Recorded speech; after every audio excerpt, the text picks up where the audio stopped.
In a small riverside village deep in the heart of Africa, where the great baobab trees stood like ancient guardians and the river snaked its way through golden fields, there lived a fisherman named Juma. He was known across the village as a kind-hearted but unfortunate man. His hands were rough from years of working with fishing nets, yet his luck seemed to have long abandoned him.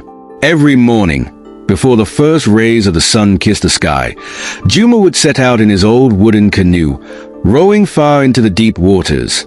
His fishing net, patched over and over again with threads of hope, would cut through the surface of the river like a silent prayer. But the river had grown unkind to him. Day after day, his net would return empty or with only a few tiny fish, not enough to feed his wife, Sanaa, and their 3 children. The other fishermen in the village, men with stronger nets and better boats, would laugh as they hauled in their heavy catches.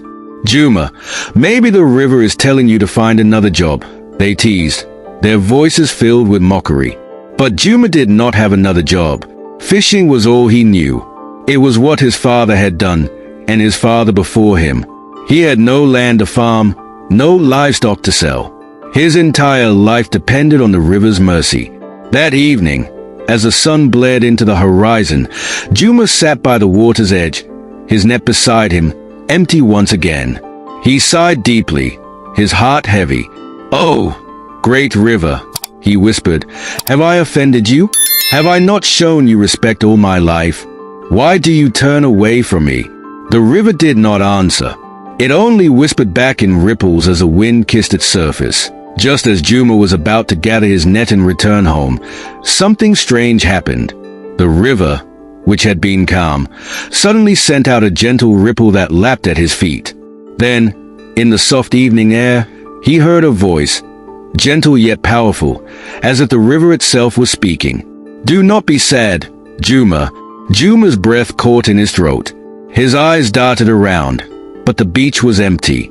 Only the river moved, its surface reflecting the fiery hues of the setting sun. Who's there?" he asked, his voice trembling. "Throw your net one last time," the voice instructed. "You will find something special." Juma hesitated. He had already thrown his net dozens of times that day. His arms ached, his stomach rumbled with hunger. What was the point? But something deep inside told him to listen. With a weary sigh, he picked up his net and cast it into the water. The moment the net touched the river, it became heavy, far heavier than any catch he had ever pulled. His feet dug into the wet sand as he struggled to pull it back. His muscles screamed in protest, sweat dripping down his face. Finally, with one last heave, he dragged the net ashore. His heart pounded in his chest as he bent down to see what he had caught. Inside the net was not fish, but a strange, beautifully decorated calabash. Juma stared in disbelief. The calabash was unlike anything he had ever seen. It was smooth and golden brown, with intricate carvings of ancient symbols that seemed to shift under the dim light. As he reached out to touch it, the calabash trembled slightly, as if it were alive. Then, a deep voice echoed from within. "Juma, you have been chosen." Juma stumbled back in shock. His mind screamed that this was impossible. Calabashes did not speak. This had to be a trick, or perhaps he was too tired, his hunger making him imagine things. "I am a magic calabash," the voice continued. "I will grant you one wish every day, but be wise with your wishes, for greed brings misfortune." Juma's hands shook as he picked up the calabash. His stomach growled. If this was truly magic, he knew exactly what he wanted first.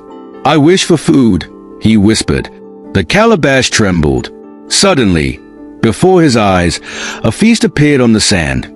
A roasted fish, steaming hot yams, fresh mangoes, and a jug of sweet palm wine.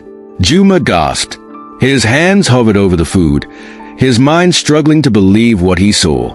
Finally, hunger took over, and he ate like a man who had been starving for days. That night, he carried the calabash home, his heart pounding with excitement and fear. The next morning, Juma made another wish.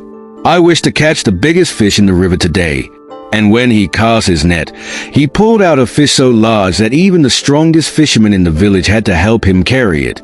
The villagers stared in shock. Juma, the unlucky fisherman, had suddenly become the luckiest man in the village. Each day, he made a wish. He wished for a better fishing net, a stronger boat, and soon, he had the finest equipment in the village. His wife and children, who had once worn patched-up clothes, now dressed in bright, new garments. His hut, once small and falling apart, was rebuilt with strong wood and a sturdy roof. But the villagers were not blind. They noticed Juma's sudden change of fortune. Whispers spread like wildfire. How did Juma become so rich? Maybe he found treasure in the river. Or maybe he has a secret. Juma knew he had to be careful. Secrets, especially powerful ones, never stayed hidden for long. Among those who watched Juma's rise was his neighbor, Baraka. Baraka was not a poor man, but he was a jealous one. He had always enjoyed looking down on Juma, feeling superior to the struggling fisherman.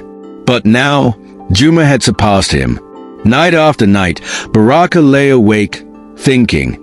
He had seen Juma whispering to something inside his house.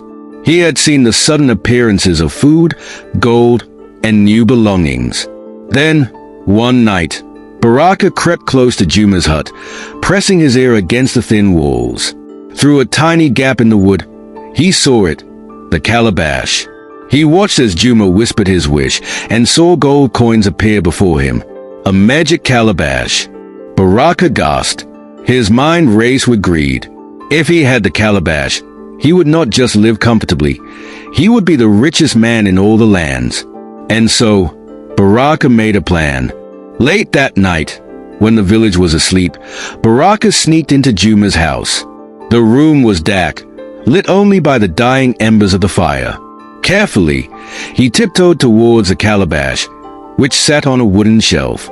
His hands trembled with excitement as he grabbed it. He held his breath, waiting to see if Juma would wake up. But Juma, exhausted from the day, slept soundly. With a victorious smirk, Baraka crept out, carrying the magic calabash back to his own home. "I will be richer than a king," he whispered. He placed the calabash before him and, without hesitation, made his wish. "I wish for a mountain of gold." The calabash trembled, but instead of gold, a sudden wind roared through the hut.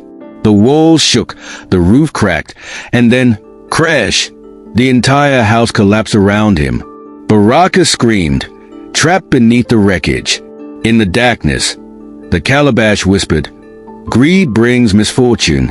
The sun had barely risen when Juma woke to a strange silence. He yawned, stretched his arms, and reached for the calabash, ready to make his morning wish. But when his fingers met nothing but empty space, his heart leaped into his throat. The calabash was gone. Panic surged through him as he frantically searched the hut.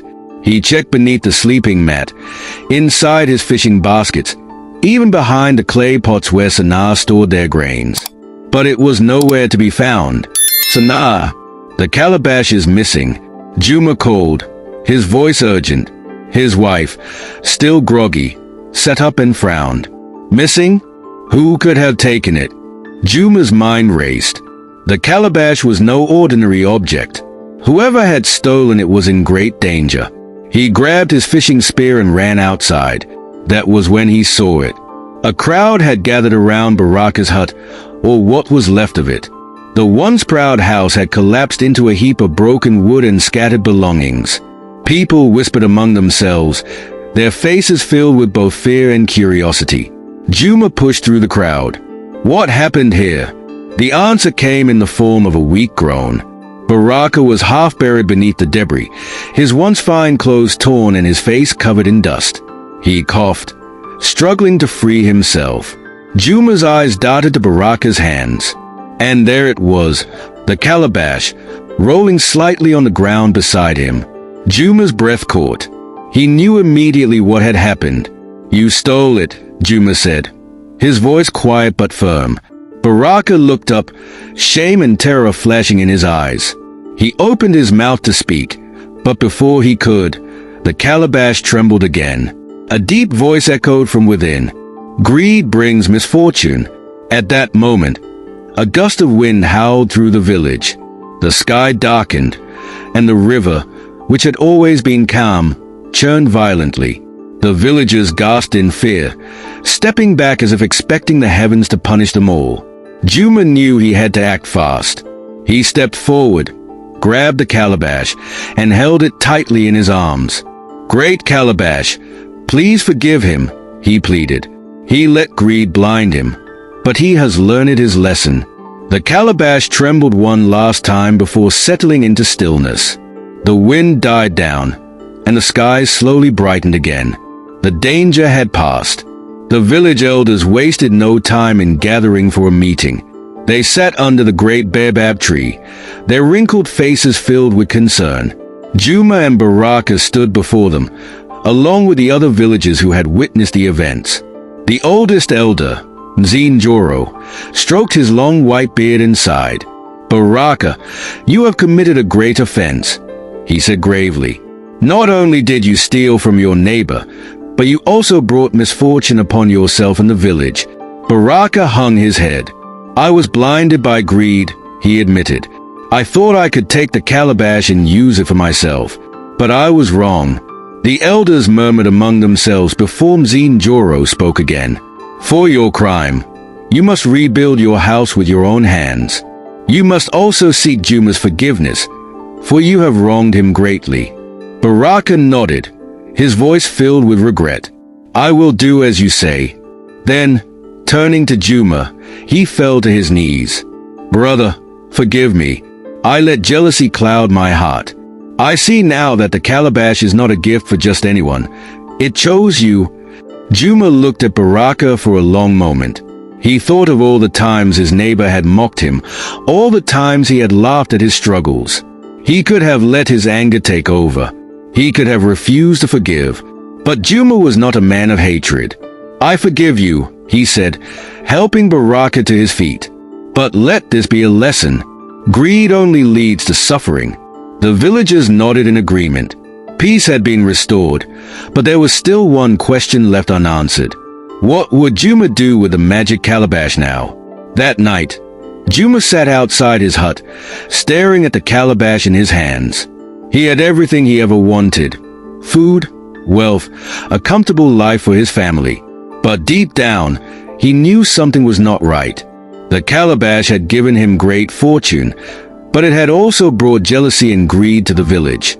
Baraka was not the only one who had envied him. Many others had whispered behind his back, wondering how they could share in his luck. If he kept the calabash, would more trouble follow? As he thought, the calabash spoke one last time.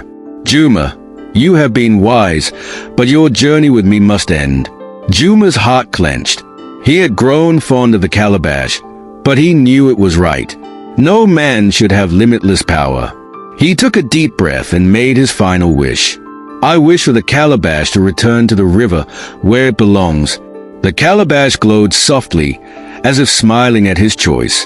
Then, with a gust of wind, it lifted from his hands, floating toward the river. The villagers, sensing something magical was happening, gathered to watch.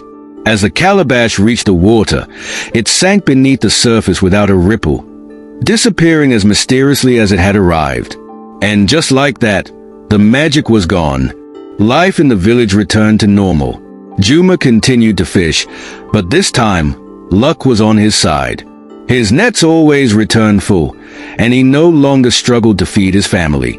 Though he no longer had the calabash, he had learned an important lesson. True happiness was not found in endless wishes, but in hard work, kindness, and contentment.